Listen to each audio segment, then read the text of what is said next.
Hi friends, I hope you all are fine. This video is about how to remove or sign out from Microsoft account in Windows 10. Let's get started.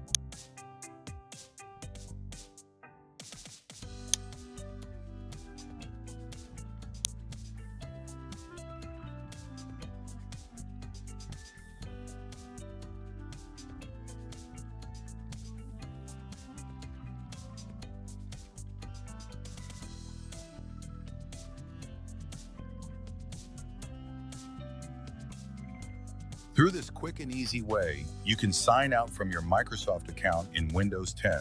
Thanks for watching.